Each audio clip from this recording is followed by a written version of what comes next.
Ometepe is an island formed by two volcanoes rising out of Lake Nicaragua. Its name derives from Nahuatl, which means two mountains. The smallest volcano is named Madeiras, and the largest is named Concepcion. The island first became inhabited from 2000 BC to 500 BC. Traces of their past can still be found in the petroglyphs and stone idols on the northern slopes of the Madeiras volcano. Other motifs depict animals like lizards, crocodiles, turtles, and frogs, as well as anthropomorphic and zoomorphic figures.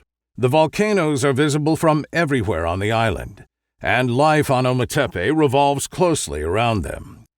Lake Nicaragua, surrounding Ometepe, harbors many species of aquatic animals, notably the Nicaragua shark, which until recently was thought to be a unique species of freshwater shark, but has since been shown to travel from the ocean up the San Juan River and into the lake.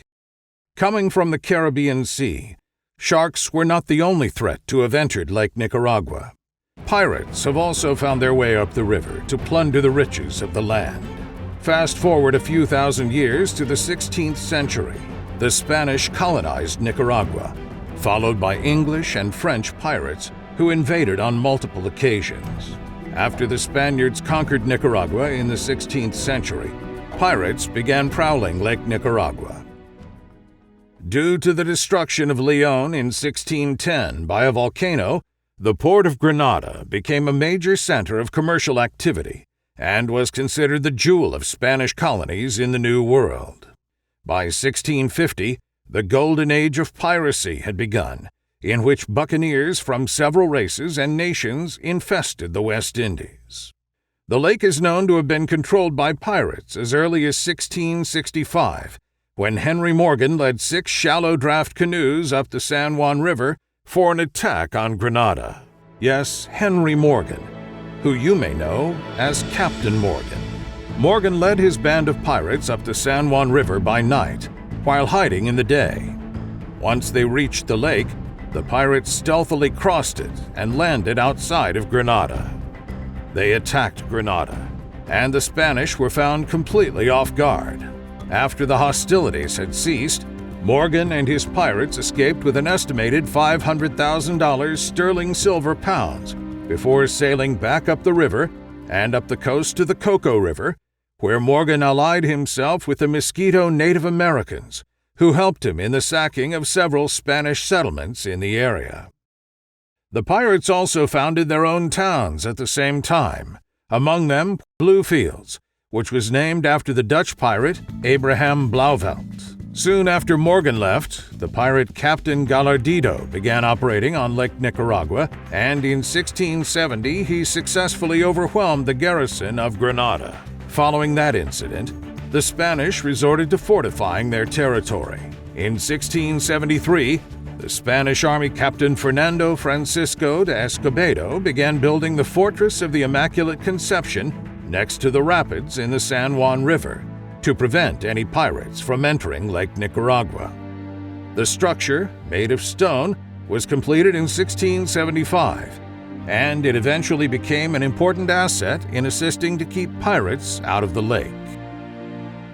In the 18th century, the British started to occupy the West Indies, founding a variety of British colonies, most notably Jamaica. The constant conflict between England and Spain created a haven for pirates who also served as privateers in wartime. Pirates attacked the fortress of the Immaculate Conception repeatedly during the 18th century. Eventually, a force of 2,000 Britons sailed up the San Juan River in more than 50 boats and canoes, where they laid siege to about 100 Spaniards. The Spanish commander of the fort had died in battle, leaving his daughter in charge, then 19-year-old Rafaela Herrera, to lead the defense. She killed the British commander herself on the first day of the battle, and for 6 days afterwards, the two sides dueled with cannons. A second British expedition was launched in 1780, and it successfully captured the fort. Filibustering became popular in the 19th century, primarily in Latin America. Perhaps the most famous filibustering expedition was William Walker's Conquest of Nicaragua in 1855. by which time the country was independent from Spanish rule. A civil war had broken out in 1854 between liberal and conservative forces. Initially, Walker had been commissioned by the liberal government of President General Francisco Castellón to bring 300 men to aid in the war. Walker agreed, as his real intentions were to take over the country. Walker sailed from San Francisco and landed in San Juan del Sur in May of 1855. With 60 men, after he arrived in Nicaragua, his small army of filibusters soon increased to 300 soldiers, consisting of Americans and locals, including the pirate Charles Frederick Henningsen.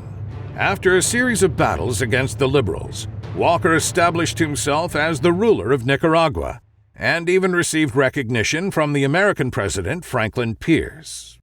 Recognition didn't last long, though. After Walker seized property belonging to Cornelius Vanderbilt's Accessory Transit Company, the United States government withdrew their support. Soon after, the filibusters' reign came to an end, when 4,000 Salvador and Guatemalan troops besieged Granada. Henningsen, the pirate in command of the city at the time, only had a few hundred men, so there was no choice but to retreat to Lake Nicaragua after burning Granada for a final time.